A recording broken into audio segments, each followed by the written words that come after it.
Romance in the night. Have you ever been kissed on a typical tropical night? Have you ever been kissed while the warmth that insists hold you tight? What a thrilling night.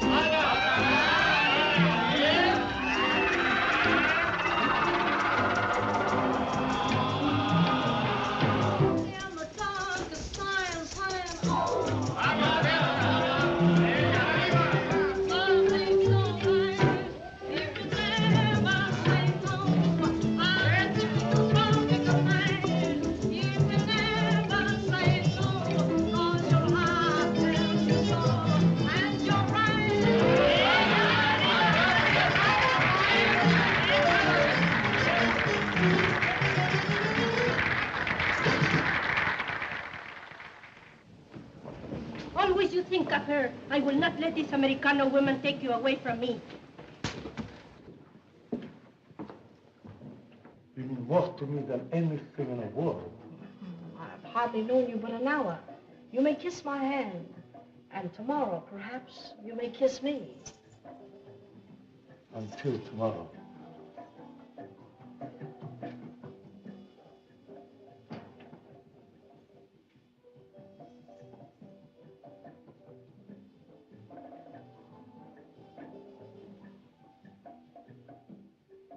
A millionaire planter and an embassy officer. Zara, you're doing pretty good for yourself.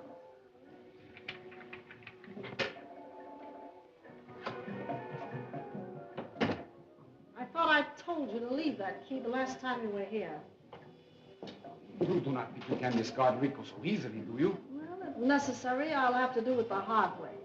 Rico, you're through. Through as an old tomato can. That is it, huh? Well, I am not going to give you up. Now or ever. Don't be stupid. You take my advice, you go back to your wife while you're still in good condition. That is fine advice after you have spoiled me for all the other women. You were spoiled when I got you. Women have pampered you all your life. Rico, you're no good. Besides, you lied to me. You said you were single. And I loathe liars. No man can support a wife and me at the same time. Someone's going to get the short end of the deal, and honey, it's never me. Well, where is that man, that officer? Why, he left. He had to leave sometime. Oh, you sent him away? No, he left under his own power. Look at me! Don't louse me up. Give me a light.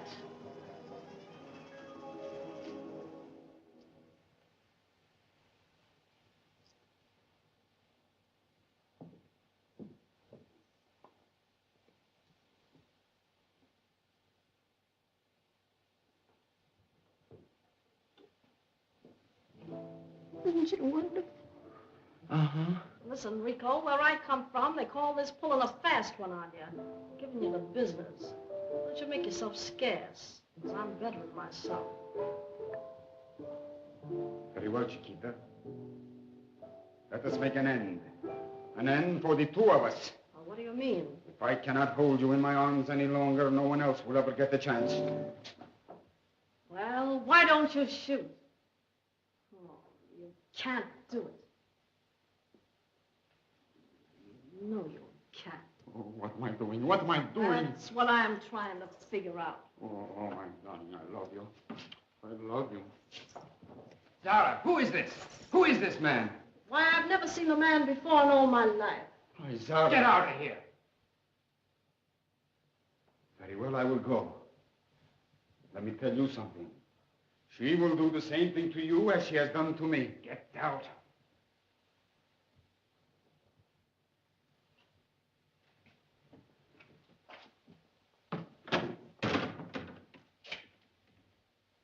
Zara, what was that man doing here? Philip, darling,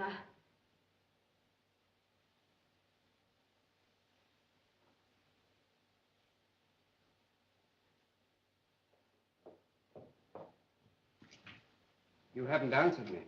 Why did you come? I told you. I love you. How can you expect me to stay away? Day after day I waited for you, and when you didn't come, Zara. Zara, darling, why do you stare at me like that? Surely this man hadn't... Zara. It's true, Philip. I don't ask forgiveness.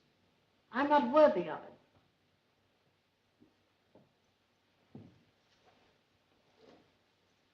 But when you're gone, remember me kindly sometimes, for just a brief moment, when April comes around again with its blue skies and sudden showers. Remember that April woman who drifted into your life as casually as a summer cloud drifts over a green field, and then it drifts on again. Now go, Philip. Go.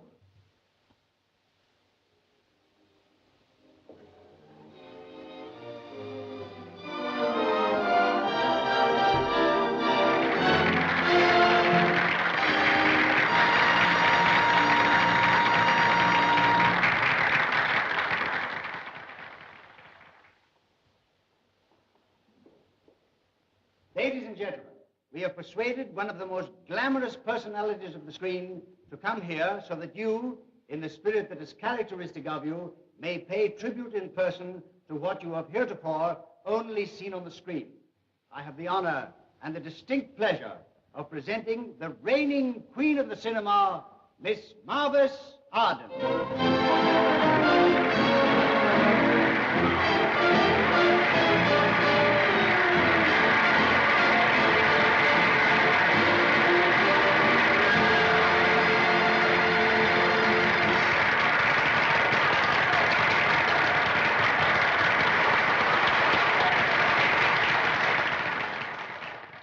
Then remember me kindly for just a brief moment, when April comes around again with its blue skies and sudden showers. Remember that April woman who drifted into your life as casually as a summer cloud drifts over a green field and then drifts on again. And that, my dear friends, was the drifting lady, but it was not, please believe me, it was not the real Martha Sarton.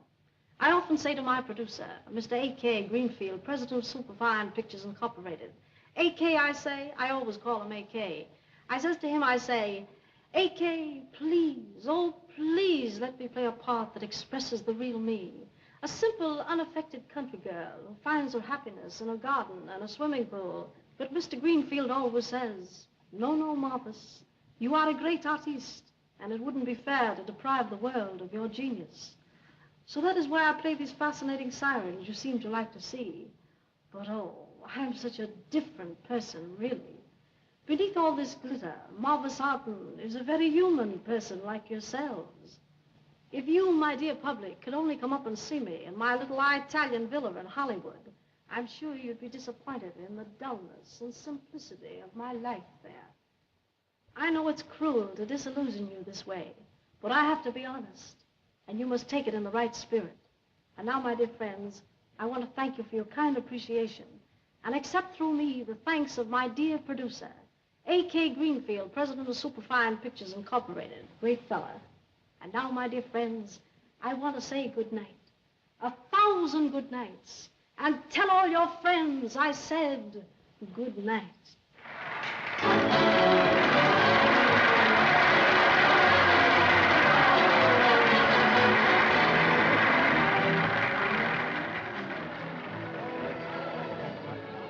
Sorry, gentlemen, but Miss Arden cannot see all of you. Her time will not permit.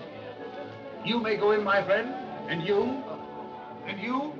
Well, why all those old guys? Why not some of those good-looking ones? It's part of my contract, young fella. Miss Arden isn't supposed to marry for 5 years. Why make the job tough for her? Okay, you, sir.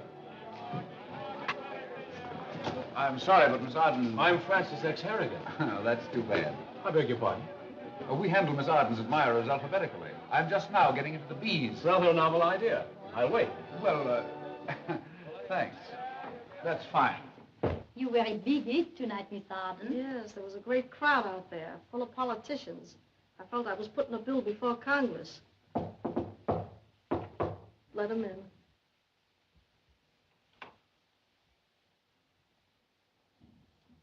I just heard from A.K., your dear producer. What have I done now? What's he sore about? Nothing.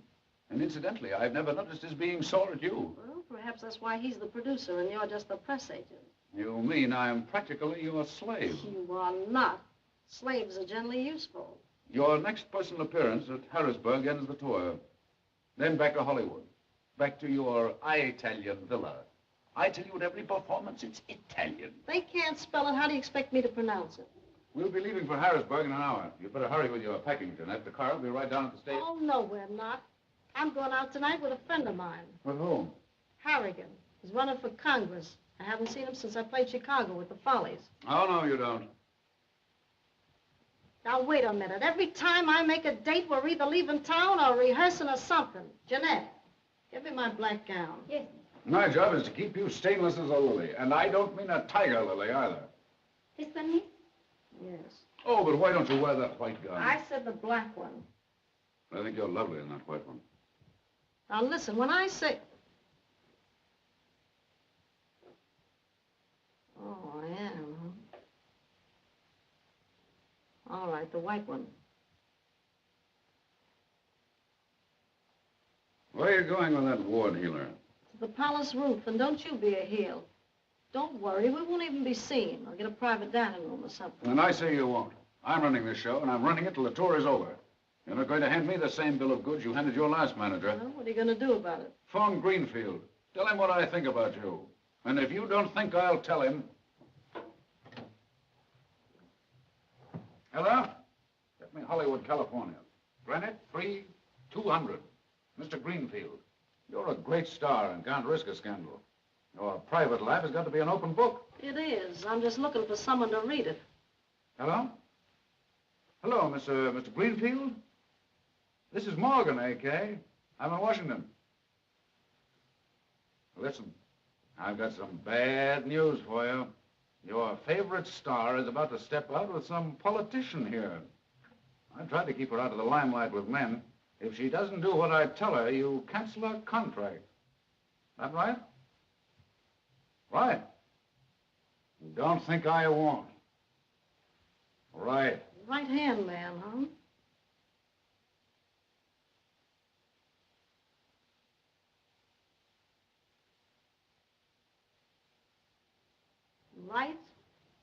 Right, right.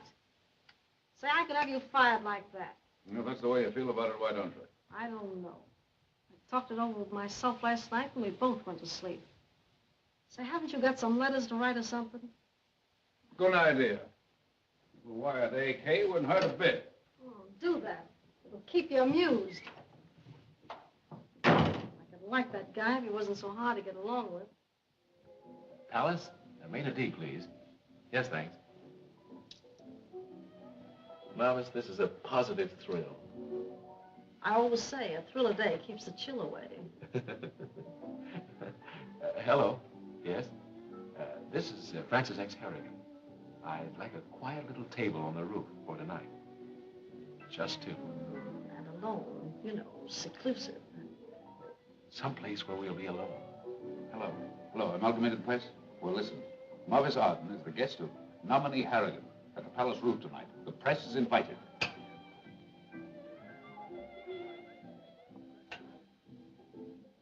Hello, operator.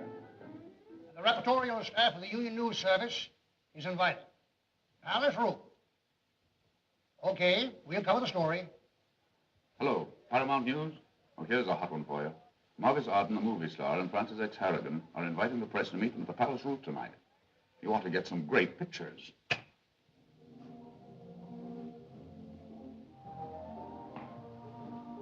Well, I'll say one thing for these stars. They're not under contract. They can stay out as long as they want. It's great to be with you again, Mavis, darling. I haven't had much time for romance since I last saw you. I've devoted myself entirely to my career. So have I. But sometimes I do hear the call of the irresistible. Don't you? Yes, but in 2 hours you'll be on your way to Harrisburg, going out of my life again. That's in 2 hours from now.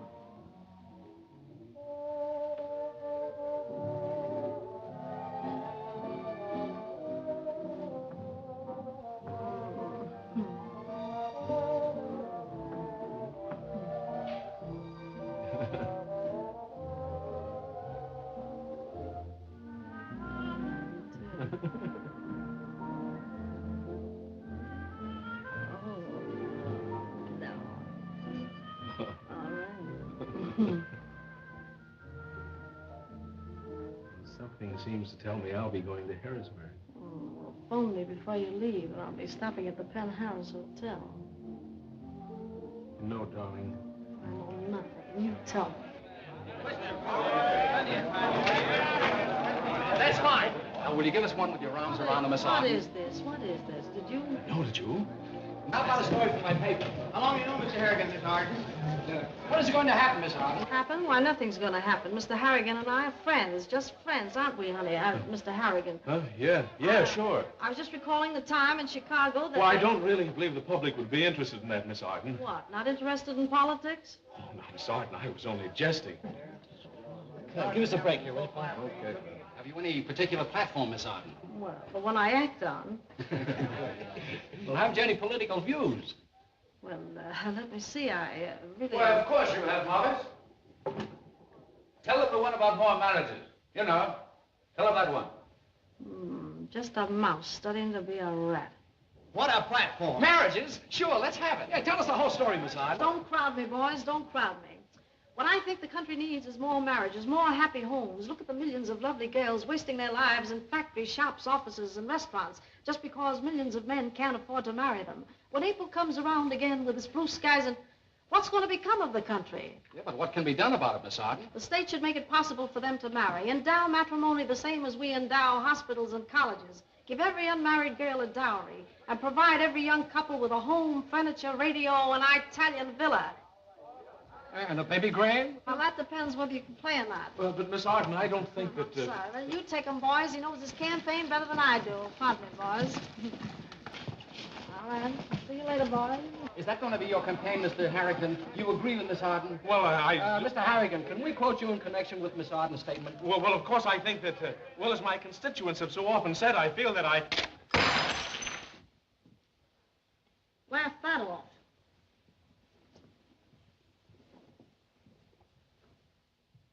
I hope the interview was satisfactory, gentlemen.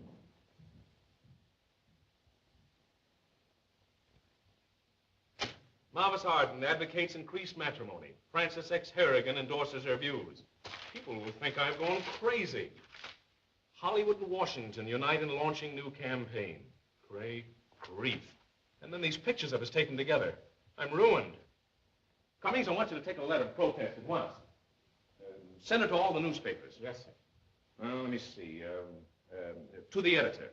Dear sir, in the interest of justice, I must protest against the misleading statements that have been printed about Miss Mavis Arden and myself. Why, Francis, you old fox. What do you mean, old fox? I suppose you've seen the papers about you and Miss Arden. I certainly have. I suppose everybody's seen the papers. And if you think you can come here and gloat over me, Andy Kelton... What do you mean, gloat over you? I suppose you're going to try and pretend that you didn't realize what you were doing. But you can't fool me. It's the cleverest political move you ever made. Francis X. Harrigan, Cleverest? Why, the old maid school teachers vote alone is enough to swing a presidential election. Well, of course And with Marvis Arden behind you with her national reputation, why say? Well, I'm glad you approve of my little plan, Andy. Excuse me, sir. If you want this letter to the newspapers to get off in the next mail. Never mind that letter. Cancel the letter. Have my bags packed right away. Yes. And remind me to call the Penn Harris Hotel at 8 o'clock. Yes. You going away, Francis? Yes, I've got a little business in Harrisburg that I have to take care of. More marriages. It's not a bad idea at that.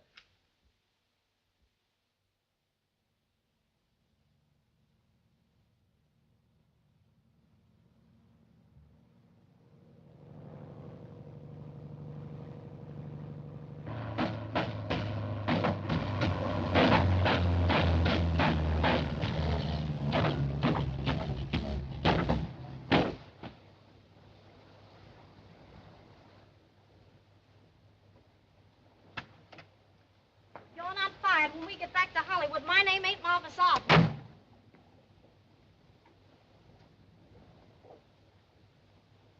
Well, think you can find out what's wrong with this silver-plated perambulator? I did. I couldn't fix it.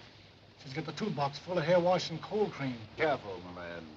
Surely you don't expect the talk of the talkies to ride around the country in a common domestic model. What would her public say? Then they should have imported an interpreter for the car. Intolerable, simply intolerable. This is a fine state of affairs. AK shall hear of this, I promise you.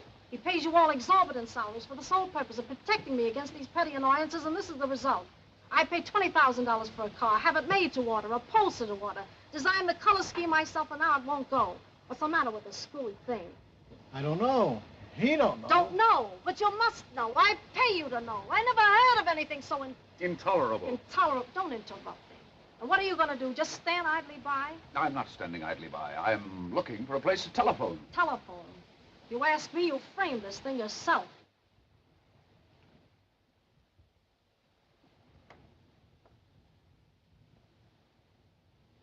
But, Mr. Morgan, You stay with the car.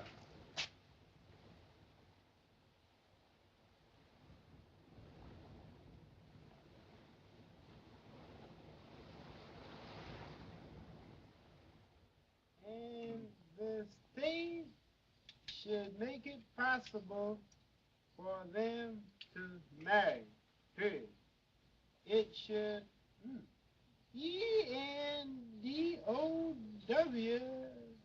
matrimony give every unmarried girl over 25 a DOW RY. Miss Klein, what is DOWRY? Means if you marry a girl over 25 years of age, she would get so much money. She? Don't I count? But you're a man. That ain't my fault. Sounds to me like a play for publicity. Didn't she do that in another picture? I pretty near swear I'd seen her in that same thing before. She was a South Sea native or something. Oh, no, Miss Kate. She never played anything like this before. Well, all right. Then what happened? And then she's on a yacht with a rich banker. I don't know how she met him. You know how they cut pictures these days. But anyhow, he keeps pestering her, so she stabs him. Impulsive, I'd call her. Oh, it was wonderful, Miss Kate. And then when Miss Arden made her personal appearance, my goodness me, I thought my heart was just going to stop. You know, Movieland magazine gave her first place last month in the IT contest. It. Thank goodness I was born before the days of movies and it. Well, didn't they even have it then? They had it all right, but they didn't photograph it and put it to music. My eggs. I want my eggs. You understand? Oh, Professor Rigby, I'm so sorry. Ah! Oh, go stuff yourself a duck, you old fuss budget.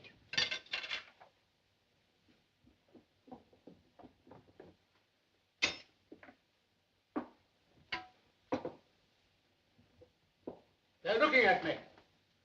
What did you say, sir? They're looking at me. I ordered them turned over. You heard what I said. Mrs. Struthers. Oh. Mrs. Struthers! Mrs. Struthers! I'm so sorry, Herbert. Mrs. Struthers, I'm the oldest boarder here, and they're taking advantage of the fact. What was the trouble, Herbert? That's the trouble. They're staring at me. Oh, now, Gladys, you know that Mr. Rigby Yes, I'll have them fixed right away, yes. If she went to bed nights instead of running round with that muscle-bound Clyde-Felton. What's stirring? Oh, quit bawling, man. Professor Rigby talking to Mrs. Strother in the forest. Let him talk. Gladys, now see here, Keep Eddie. your place, please. I can't have a starboarder like Mr. Rigby upset because one of my employees wants to waste her time talking about a mere movie star. Mere? Why, the papers are full of them. And who cares? See here, Gladys. I will not tolerate delays with my boarders just because you want to stand around talking about a public figure. Public figure? Nobody's public that wants babies. Catherine. Oh, shucks. She just got through telling me things I never knew myself. Go on, get him some coffee before he yells himself out. Nothing seems to matter to you these days. Your home, your social standing, your pride, nothing. What pride? What social position? We're running a boarding house, ain't we? I think that's very unfair, Catherine. It's an economic condition solely. Why, do you think that for one moment, if I had any money, I'd allow Bud Norton to have that disgraceful gasoline station in front of a home that once entertained the leading socialites in Pennsylvania? Oh, you and your moss-bound ideas. Aunt Kate, you mustn't talk to Mother like that. Oh, it's all right, my dear. Nobody cares about me, what I think or what I do.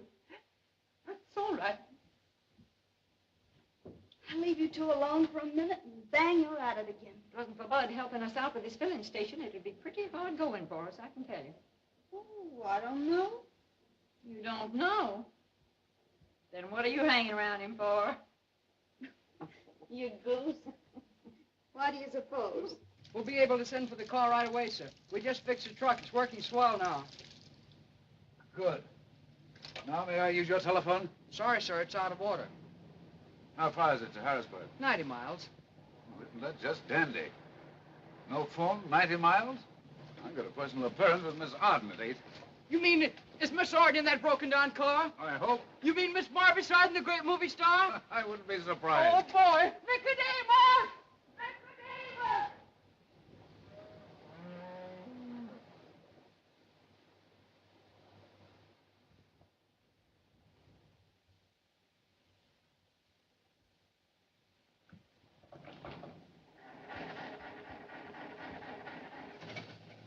Nicodemus, come on!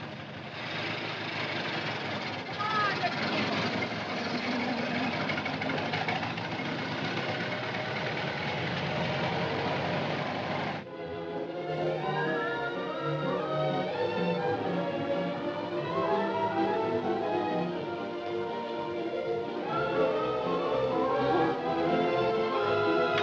It was kind of loud, wasn't it?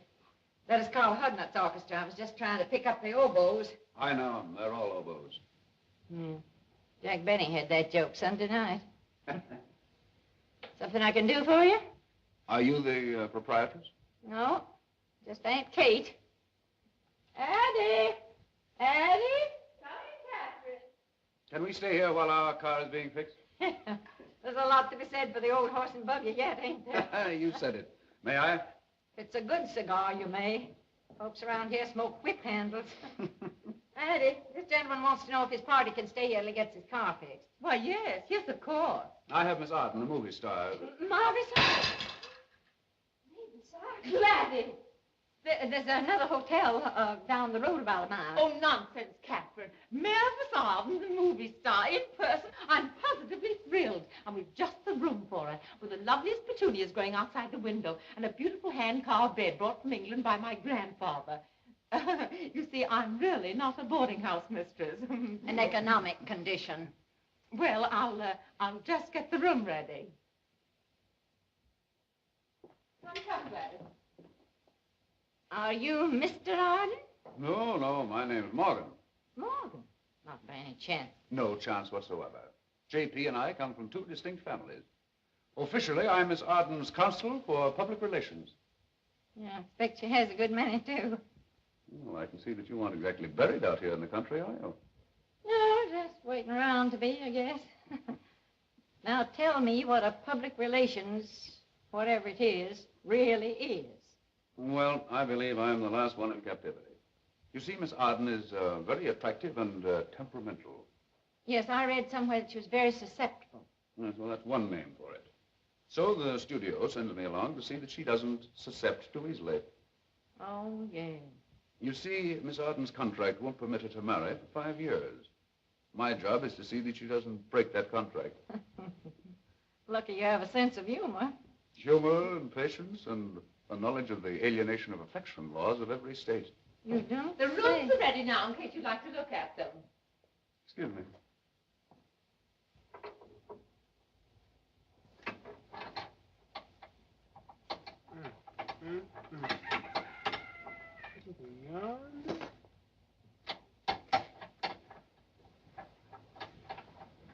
Hey, you come on, fix this, will you?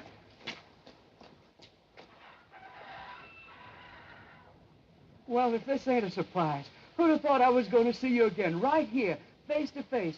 Boy, you were swell in that show last night, Miss Arden. Boy, you sure were. And were you grand and puzzled peacocks? Oh, gee, oh, gosh. Oh, gee, oh, gosh, don't you think we could discuss this better after you get us out of here? Say, we sure could, Miss Clyde. Miss Clyde, I got them together amongst one another. Boy, we're glad when she hears about this. Come on.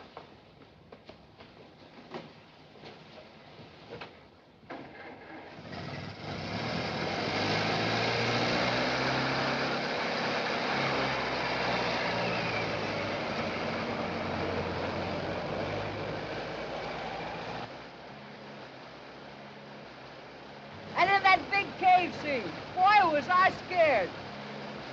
I thought they were going to kidnap you, sure. And I bet they would have, too, if it hadn't have been for... Hey. Hello, Joe. Miss Barbara Sarden, the big movie actress. She's back there in the car. You mean the one in that picture love is such a selfie string? Yeah, that's the one. Hiya, Bill. Barbara Sarden, big movie star. What's the big movie star? People? Hi, Andy.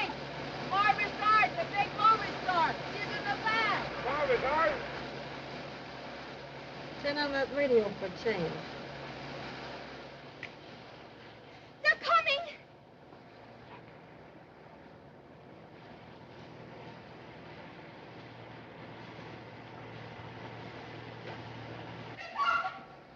They're coming right now! They're coming down the road right now! Come on, here comes Barbara Sarden! Come on, everybody!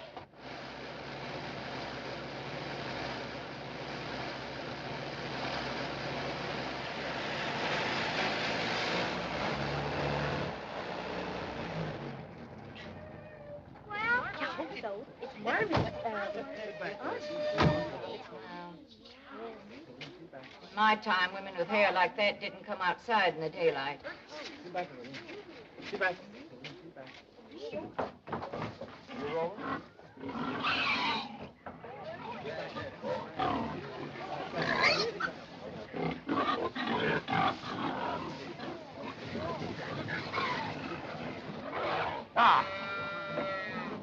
Marvis? AK was right when he said we're making pictures for a lot of maroons. We welcome you, Miss Arden. We hope your stay at the Haven will be a happy one. Oh, I'm sure it will be. If I could just have a moment's rest, then I'd be so glad to meet my public. Come, Morgan.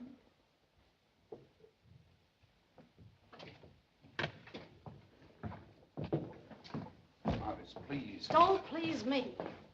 You think I'd have walked 6 miles? Well, what am I supposed to do? Sit around this terrible dump? Why, a ghost would be willing to haunt this place for nothing.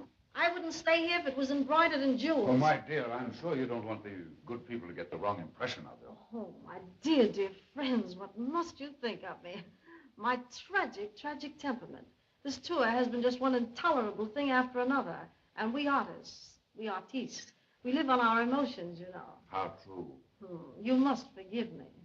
Why, that's all right. I've been sort of on edge myself today. I assure you, I had no intentions of casting Aspersions. aspersions on your lovely home here. No, indeed. Miss Arden is quite overcome by it. Why, it's charming, but too charming. And your interior is just as picturesque as your ulterior. Miss Arden has had a very trying day and... Well, let me get you a nice hot cup of tea. Tea? Yes, you know, tea. Oh, tea. Oh, that would be simply divine, but I don't want to put you in any trouble. Oh, it's no trouble at all, my dear. No trouble at all. Let us get Miss Arden a cup of tea. Oh. Well, hurry up. Oh, yes. Charming girl. Miss Arden, I want you to know Mrs. Struthers and Aunt Kate. Mrs. Miss, young man, Miss Kate Barnaby. I'm glad to meet you. This is my great niece, Joyce. Miss Arden, this is indeed thrilling. Thank you so much. It's all so lovely, so very lovely. I've often said to my producer, A.K. Greenfield, president of Superfine Pictures Incorporated, you know, A.K., I said, if I ever build another house, it's going to be one of those simple little colonial cottages, just like this one here of yours. That's exactly what I want. Oh, Miss Arden, thank you. Thank you so much. And I have a lovely quiet room with a nice soft bed and a private bath for you. Why don't you go up and lie down, and I'll serve your tea up there. Then you can drink it in comfort and have a nice rest. Your maid's taken your things up already. Oh, she has she? Well, it does sound tempting, just to relax for a tiny moment. And now if you'll allow me to talk to Mr. Morgan alone, please, for just a moment. Why, of course. Come along, Joyce, Catherine. Now, don't get sore, Marvis. You think I'd have framed that marathon for myself? Why, you jump off a 10-story building into a bottle of ink if you thought you could keep me from getting to Harrisburg tonight. You figure I got a lot of phone calls coming in. You think I'm going to meet that guy Harrigan. Well, I am. I'm going to meet him if I have to fly there. Well, that's one way your public hasn't seen you. Don't be funny. I'll lift it up. Just put it under.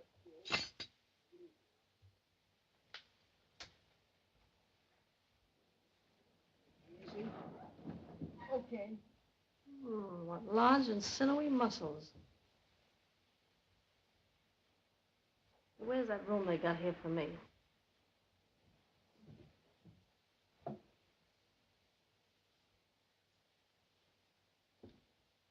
And I got here before I discovered I'd left my briefcase in Washington. If you'll go get it, I'll see to it that it's worth your while. Sure, Mr. Morgan. Boy, you don't know how you make me feel.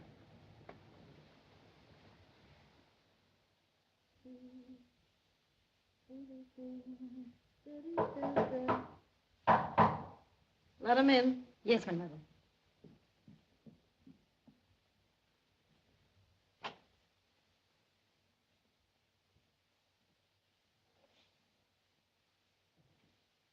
Marvis, you look charming. Don't I always?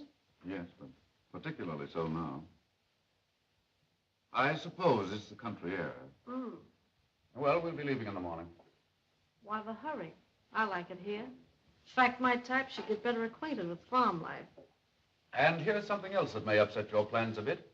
The young man you saw through the window, the young man with the large and sinewy muscles, has just left for Washington. Why, you cheat. Keep it up. I'd like these country folk to get a load of their favorite star in action.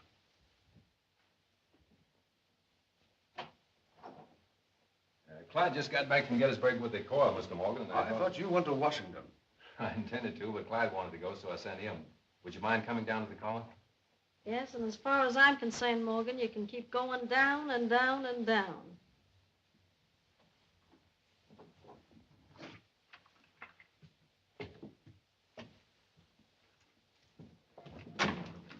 Miss Arden's in her room, I suppose. Yes, sir. She's gone upstairs to rest. If I were you, I'd try to discourage any ideas she may have of coming outside. The people here tell me that the weather has been terrible for colds, and I wouldn't want Miss Arden to injure her voice. You understand? Yes, I think I do, sir. I thought you would. Thank you, sir.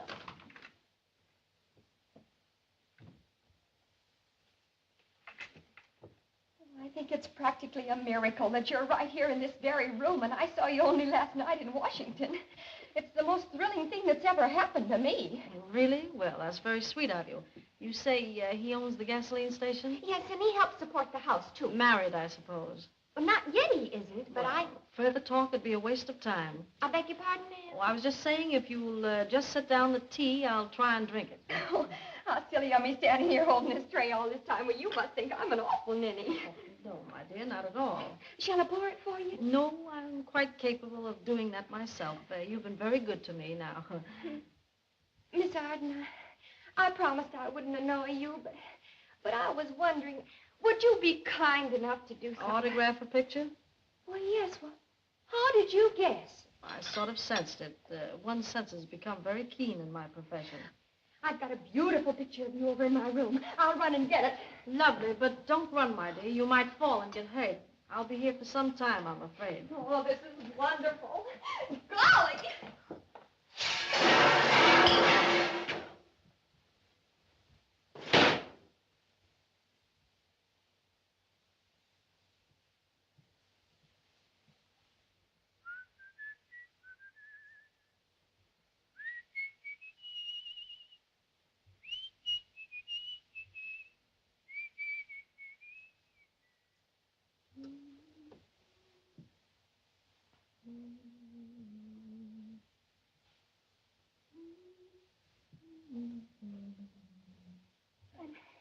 And she told me if I'd bring her some tea this afternoon, she'd give me an autographed picture.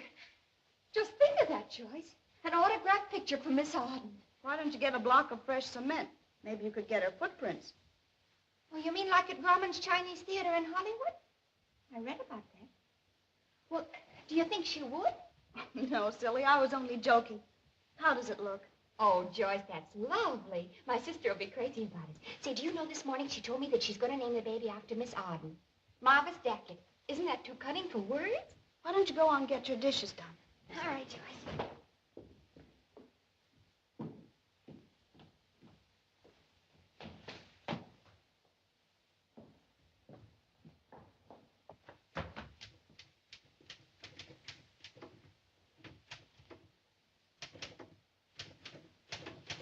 Mr. Morgan. Huh? Do you think there's a chance for me in the moving picture business? Well, I don't know. I understand that Superfine Pictures Incorporated is looking for a new stenographer. Well, I don't know how to typewrite. I only got as far as 6 feet. Oh, well, then, of course, you want to be an actress. Oh, Mr. Morgan. Mr. Morgan, now look.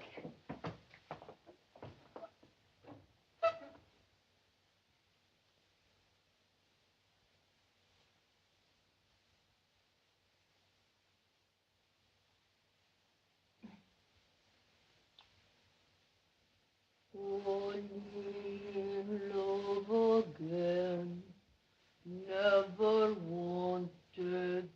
I've got it. Baby Leroy. Oh, no. Zizou Fitz. Oh, now, Mr. Morgan, you're just teasing me. I can't take off Zizou, but that was Marlene Dietrich. Oh, I see. Can you take off the 4 Marx Brothers? You mean all at once? Well, gradually, if it'll be any easier for you. No, but I can practice. That's fine. You practice very hard, and then maybe I'll talk to you again before we leave for Hollywood. Oh, Mr. Morgan. Oh, that's just ducky. Ducky. Oh, Mr. Morgan, I'm sorry, but Miss Arden... She has, huh?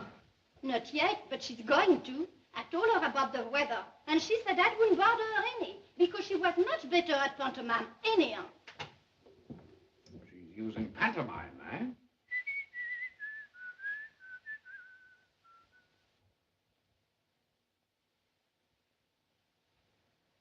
Oh. Hello.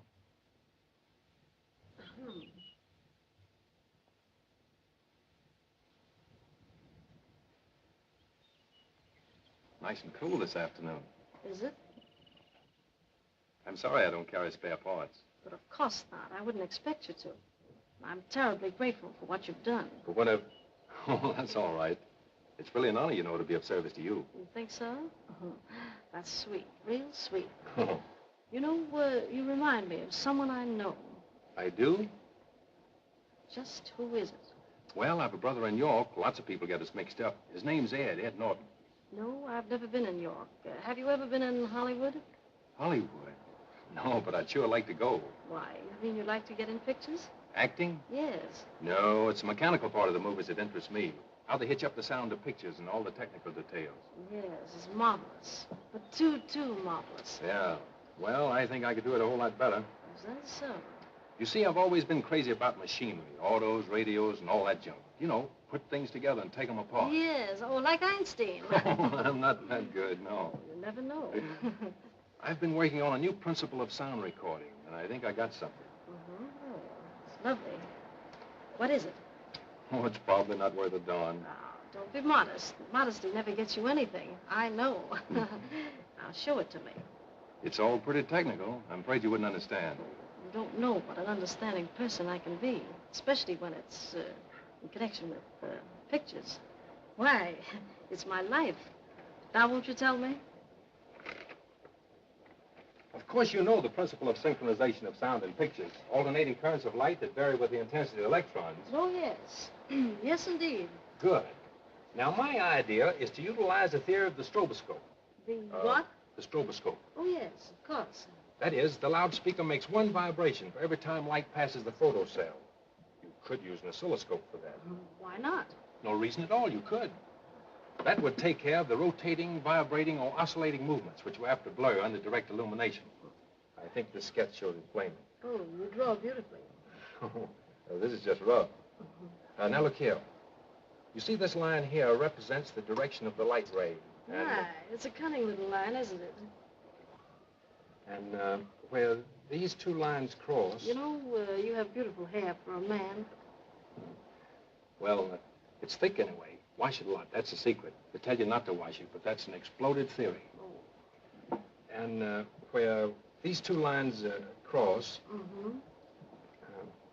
It's hard to explain on paper. Why, you're doing beautifully. I couldn't draw a straight line myself. I tell you, I got a model in the workshop, one I've been working on, if you'd like to see that. Oh, in the workshop, huh? Oh, I just love to see your model.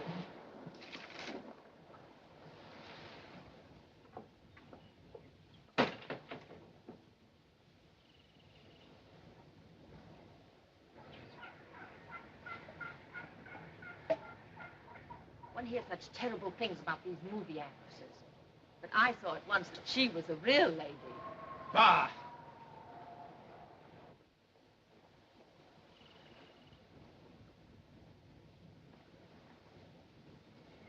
Is this workshop very far away? Not that it matters. So I adore walking in the country. No, it's just a few steps more. Miss Morgan. Miss Morgan. They say I was very good. In fact, they said that I was putrid. I'm glad to hear that. 2 arms. 2 arms. The British is coming. What are you talking about? Well, I was in the 3rd act. 3rd act of what? What I was going to tell you about. I was Paul Revere. You were Paul Revere. They lightened me up. Well, I'll enlighten you up. I'm busy. One of these days somebody will see me dance off being holy when I ain't gonna have to do nothing. Wait a minute. I ain't said anything. I ain't said a thing. I ain't opened my mouth. This fella, Paul Revere, wasn't he the guy that roused the neighborhood and told them the British were coming? Didn't you know he was? I ride my horse till death a part of him be. Splendid. Huh? How would you like to be Paul Revere in real life? For $10, I mean. Well, there it is. Isn't it lovely? Mrs. Strella's built it for a garage in more optimistic times.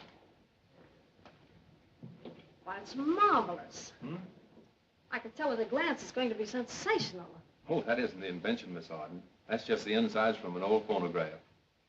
Oh, of course, how stupid of me. Well, you see, I've never seen the infernal organs of a phonograph before.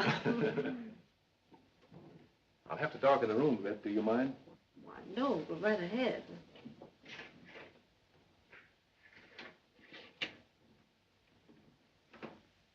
This is the invention. Oh, so that's it. My, it looks quite revolutionary. Frankly, it is. What about all those little things around it? Do you think you'll ever be able to explain it? I'll try to explain it to you a little more fully. I'm afraid I didn't make myself clear outside. Oh, I'm sure it's much clearer now. And I hope it speaks for itself. Yes, let it speak. And you and I can have a nice little talk in the meantime.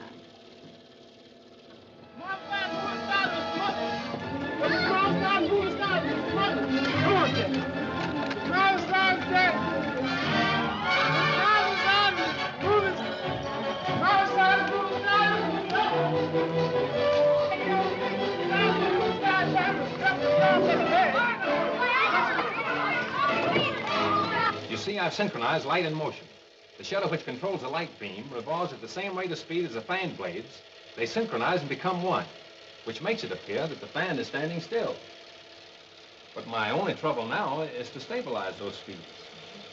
Well, that's it. Why, it's stupendous. And I can be of great assistance to you. I can't tell you the number of men I've helped to realize themselves. Well, now, say, I don't know how to thank you. Well, don't bother with that now. I've kept you a pretty long time. Not long enough, perhaps. Well, anyway, I think we'd better start back to the house, or they might think I've run off with you. Would you, if you had the chance? Well, We'll go into that later. Hmm?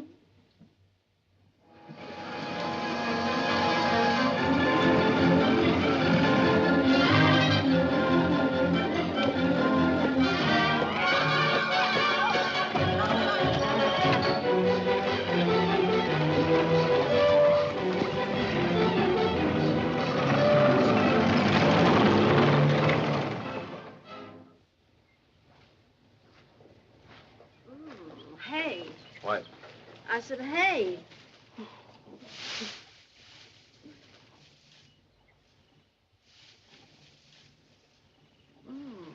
Reminds me of my first picture, The Farmer's Daughter.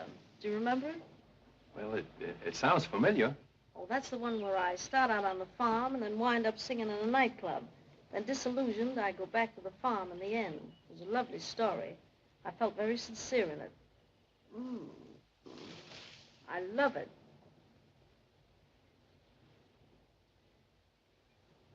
Come on, you girls. Over you go. I wonder who that is. That guy. That's what you get for being famous, Miss Arden. Don't run, don't run. Don't trample me. Stay back, you'll all get a picture. What are you? Line them up over there, will you? Come on, get a line. Come on. Now, this here's a fine place to work. Come on, get step up.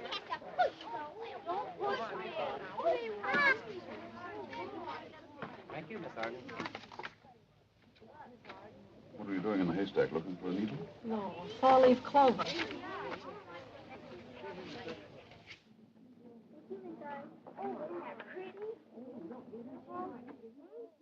Oh, you're crazy. I went in to show him my invention. You had no right to. No right to. What do you think I am, a cigar store Indian? I only wish I'd met a cigar store Indian first. Oh, so that's the way it is it? You can take it any way you want and like it. We've never had any Casanovas in our family, and we're not going to start now. What are you trying to tell me, that I fell for... For what? Miss Arden? That proves it.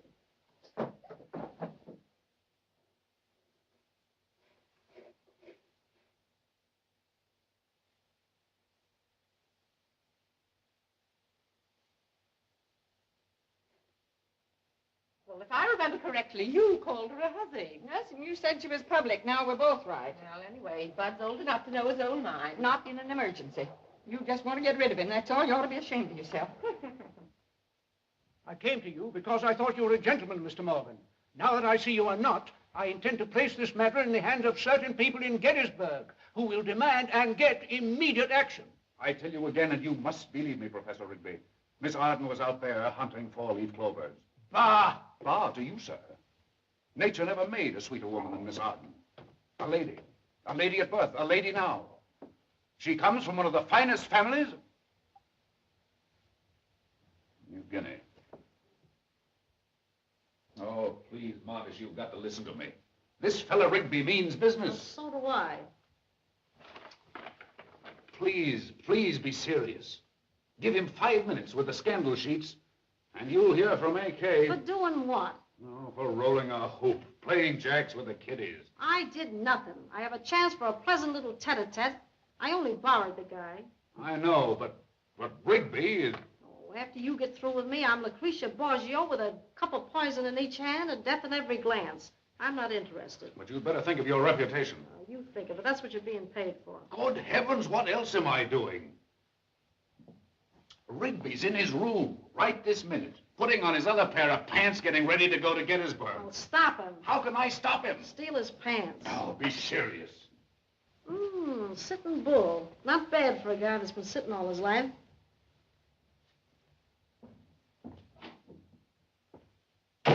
Ah!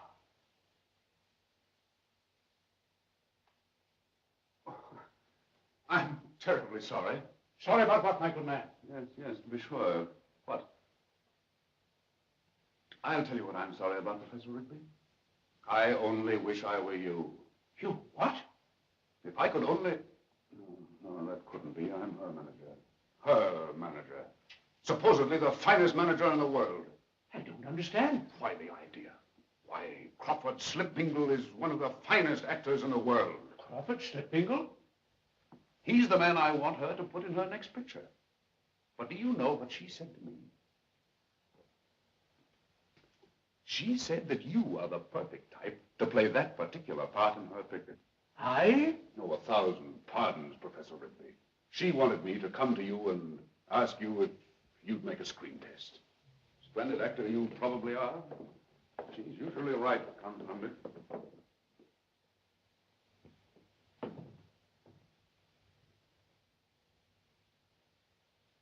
To be or not to be, that is the question.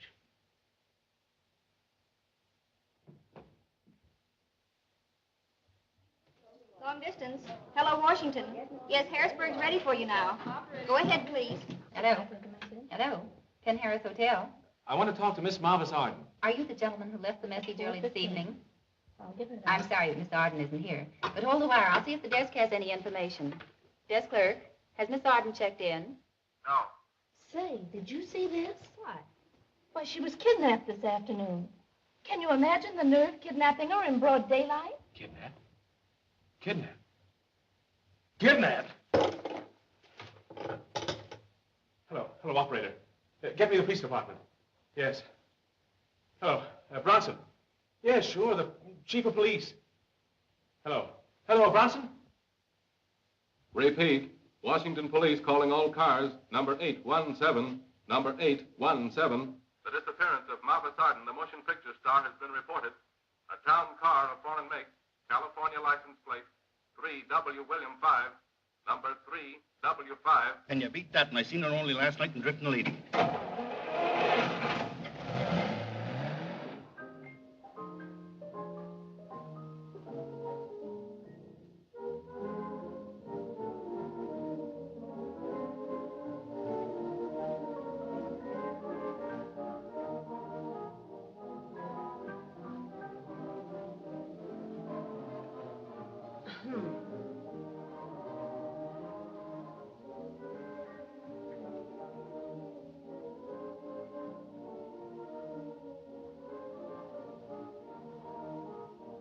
I heard the music, Annie. Oh, I'm sorry, Miss Arden. I'm using it to adjust my invention. But I thought I turned it down low enough so nobody'd hear. But, my dear, I love it. Go right ahead with your work. Well, I won't even know you're here.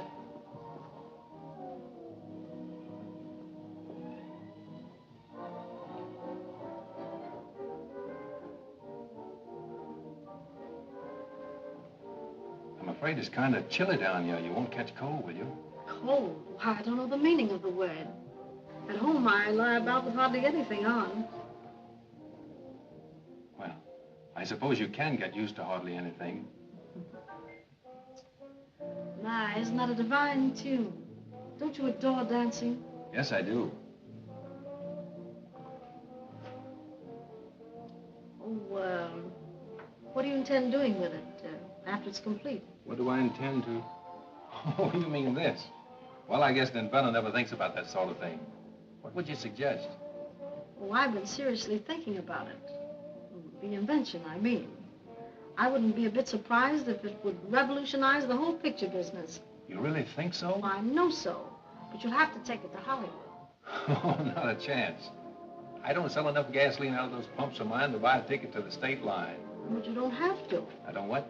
I agreed to take you to Hollywood myself. Hey, wait a minute. Oh, yes, I am.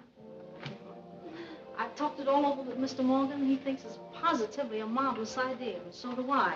And I'm going to have you meet all the big executives in Hollywood. Why, they'll just thrill at your invention. Why, you'll be making so much money you won't know what to do with it. Oh, lovely music, isn't it? To Hollywood. You like to dance, honey? Boy, wouldn't that be a break?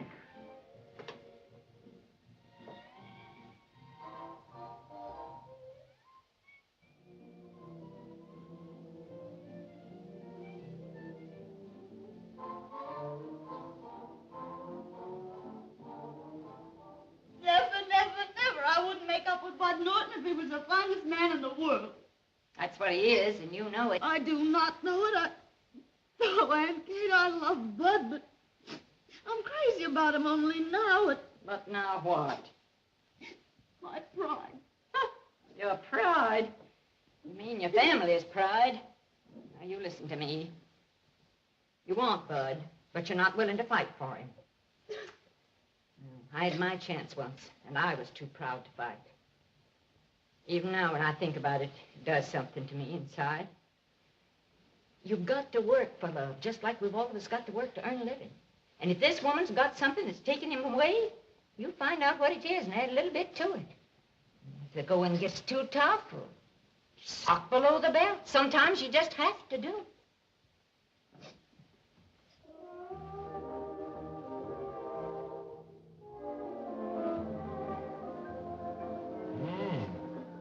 Oh, you like my perfume? Oh, so that's what it is.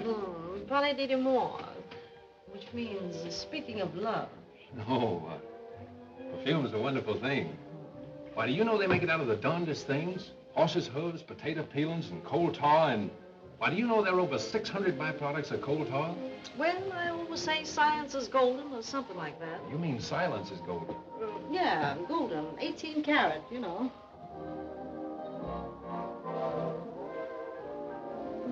Moonlight and music. It does seem a shame to let them go to waste. You know, I was saying to the moon,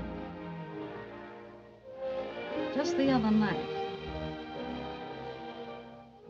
wouldn't it be grand if I should find my one delight? I was saying to the moon, love can't be so far, never thinking you would soon be standing where you were. Oh, I just stood and stared at you. I could hardly contain myself. Then I tried to explain myself, but all the time you knew, when you stepped into my life, it was up to, just as though you were heard what I was saying to the moon. I was saying to the moon, just the other night, wouldn't it be grand if I... Oh, honey, forget that. Come on, take a little relaxative. Such music. No, I'm really not a very good dancer. Just take 2 steps forward, dear. Lovely. But berate yourself.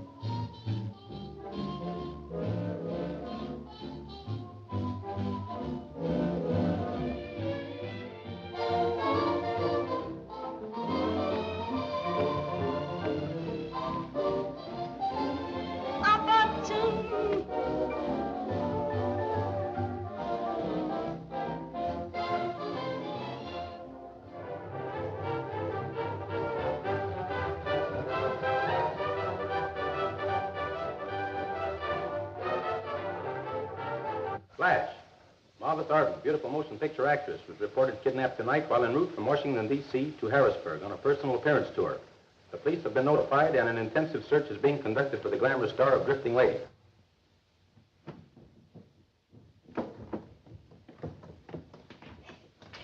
He's a kidnapper. He's a kidnapper. Who's a what? Indian Mayor. He kidnapped Marvis Arden. It says so over the radio. We gotta get a gun. We gotta get the police at Gettysburg. Come on. Well, he's kidnapped her. Why don't she say something? Why don't she do something? Well, maybe he threatened her life if he does. Maybe he's going to throw acid in her face. Come on, what do we do? Come on, come on. I know what to do.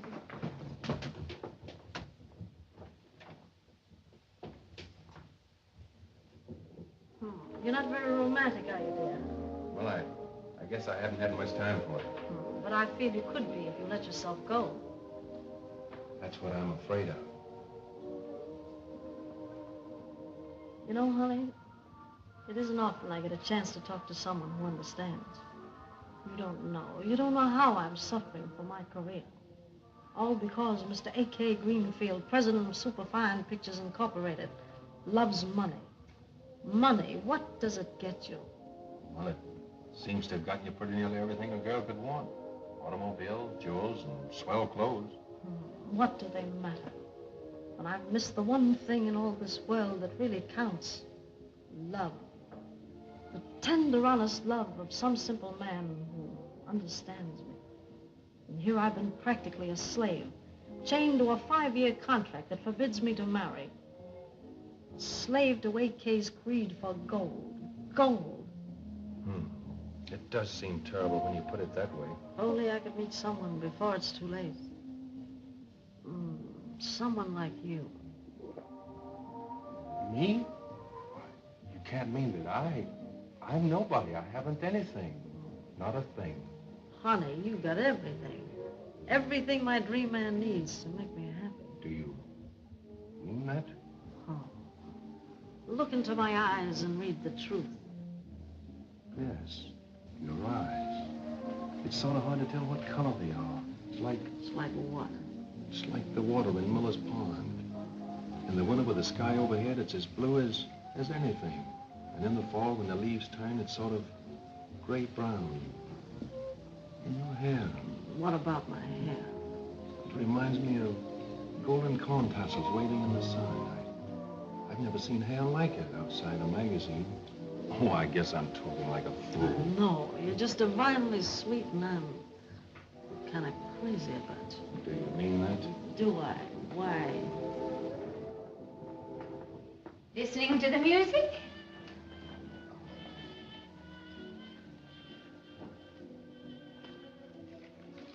No, Aunt Kate, I was just working on my drawings. Well, keep right on working. Miss Arden heard the music and came down to listen to it. Oh, music lover. Well, then, we can all sit down here and enjoy it together. Perhaps we had better turn it off. We seem to be disturbing everybody. Oh, don't. It isn't often we get a chance at any nightlife in this house. Maybe you don't give it a chance to develop.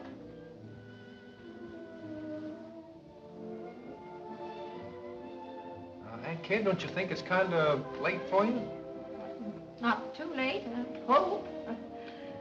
The Night Owl Serenaders come on at 2. You love them, Miss Arden. At 2? It's almost that now.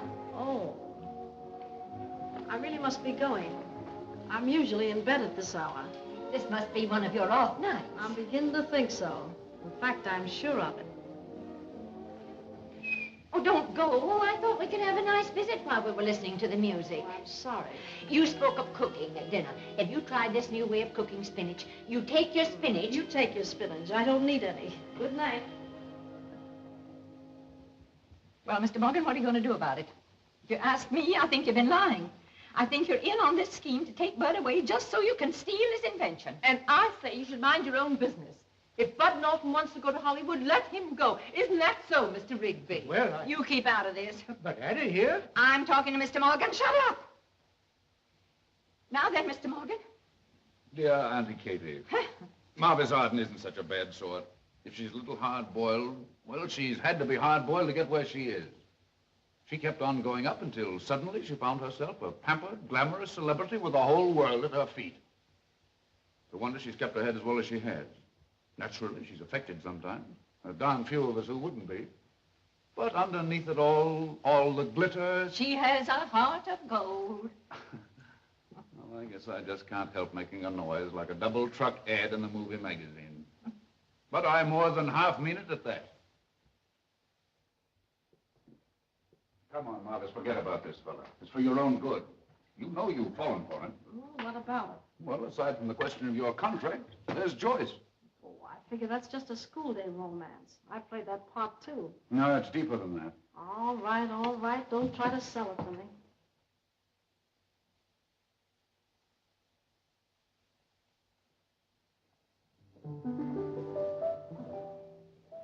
You know that chap's invention probably isn't worth a nickel. Yes, and it might be worth $1 million. Marcus, this is the first time I've ever known you deliberately to hurt anyone. You're going to break his heart, and you're going to break hers, too. They're crazy about each other. So what? I'm only interested in his invention. Besides, I have a right to my feelings, too. Well, that's different. These two may never be rich or amount to much, but they've got each other.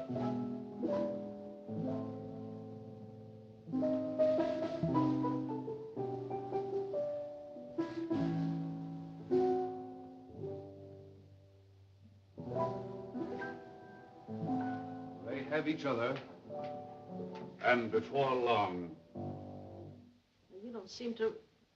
Oh, what's that? You know what that is, Marcus. I don't understand. You mean the girl is... Yes, Marcus.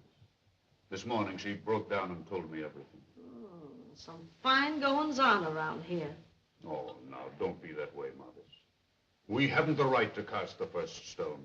Maybe you haven't, but I get the right to cast the rock at Gibraltar if I want to. And I thought she was a simple country girl. But she was, Marcus. That was her undoing. They're just babes. Babes in the woods. Yeah, well, they should have kept out of the woods. I thought you'd be more understanding than that, Marvis. More, do you remember your picture, Purity and the Maiden? Do I remember? Why, they held it over at Paramount for 10 weeks. Well, Joyce reminds me so much of the girl you played in that. A country girl, deceived by her own innocence. Yes, it was a beautiful part. I always felt it had more of the real me in it than anything I've ever done. And you remember the scene where she meets the man who deceived her? He thinks she's going to bawl him out. Instead, she forgives him. She says... Yes, I know. I've learned through pain the joy of perfect understanding, because suffering has taught me to be big enough to forgive. I was marvelous in that part. That's because it was the real you speaking, Marvis. And now that you know the truth, the tie that binds this boy and girl together, you can't take him away from her. I ain't taking them away, you and your evil-minded innuendos. I suppose the rest of the world be satisfied to believe the worst of me. I'm afraid so, Marvis. The world is your public. It does seem terrible to sacrifice Buddy's future just because of a lot of foul-minded people. You can still help him. Believe me, I must have a moment or two alone. A moment or two to commute with myself. I know you'll do the decent thing, Marvis. Get out!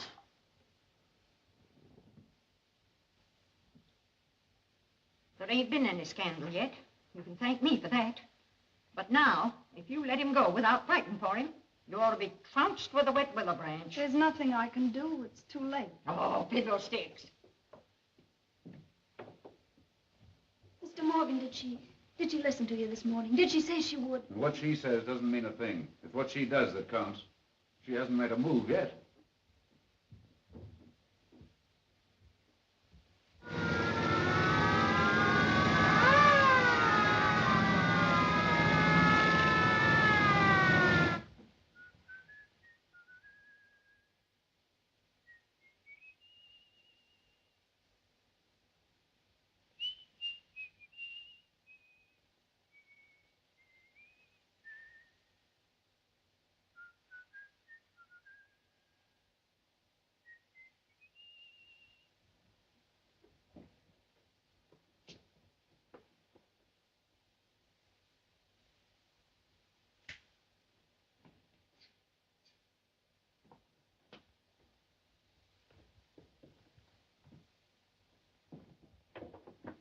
Well, I'm all ready. Oh, Bud, I'd like to talk to you for just a moment.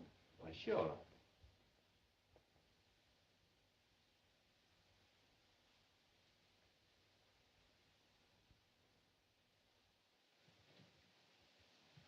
You must be brave, my dear.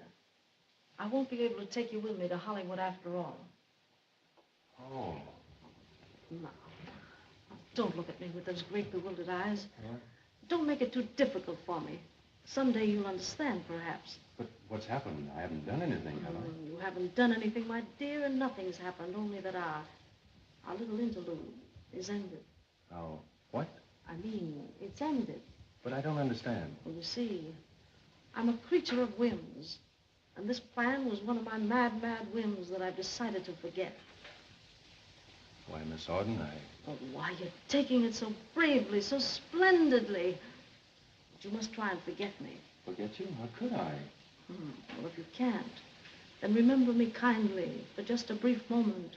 When October comes around again with its blue skies and sudden showers, remember that strange October woman who drifted into your life as casually as a summer cloud drifts over a green field and then drifts on again. Of course, it is disappointing, but still, I suppose it's the only...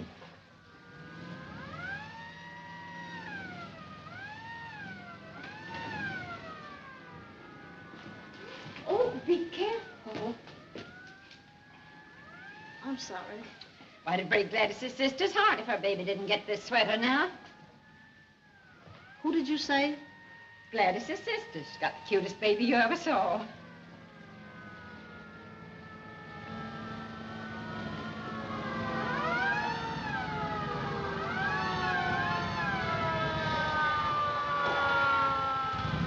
Well, Mamas, we're all ready. You dirty thing. Come on, hurry! Come on! There he is. There's the man that kidnapped Mama Sergeant. What is this? Take your hands off me. Kidnapper? What do you mean, kidnapper? I'm a press agent, you fools. Listen, tell these fellas who I am. With pleasure. Why, he's a wolf in wolf's clothing. That's enough for me, ma'am. All right, take him out. Thank heaven I found you in time, Marvis. He'll pay for this. Kidnapping is a federal offense, and if he doesn't hang, it'll surprise me. Hang? You mean they really believe he kidnapped me? What, didn't he? Well, I know. I thought this was a joke. And you were paying him back with one of his own tricks. Oh, just a minute, officers. I'd like to explain. You don't have to explain anything to me now. What a chump I have been. Now, listen, Morgan. Don't Morgan me. I'm through with your press agent. I wasn't checking and double-checking on you just because I was loyal to AK. Well, maybe I was when I first took the job, but I got to like you because I thought you had some feeling. Then I found I liked you even more because you didn't. Oh, you did, huh? Oh, do you boys mind stepping inside for just a moment? Now, listen, honey. You'll probably laugh at me when I tell you, Joyce, but What? I believe she had a case on me. What's your name? Mrs. Struttless. What kind of a place is this?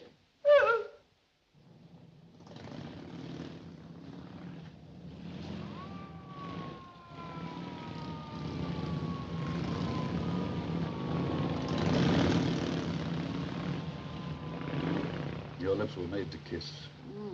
That's what I use it for. But for me only. From now on, there'll be no other men. Why? Men of my life.